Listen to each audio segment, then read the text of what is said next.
rabia, ahora mismo no deberíamos de tener rabia. Ahora mismo lo que deberíamos de tener es comprensión para que todas las personas que están trabajando por nosotros lo hagan lo mejor posible y que comprendamos incluso que si, bueno, que si se equivocan, que si algo sale mal, no es porque quieren que salga mal. Esto nos va a evitar la rabia. Si lo que sentimos es tristeza, la tristeza es la sensación de que he perdido algo o alguien. Si no he perdido a nadie, no tengo que sentir tristeza. ¿De acuerdo?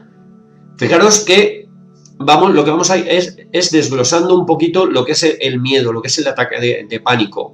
Lo que queremos es ver para qué está. ¿Para qué? ¿Para qué ha llegado en este momento ese ataque de pánico? ¿Para qué tengo ese miedo? ¿Realmente estoy en peligro? Y si estoy en peligro, ¿a qué nivel?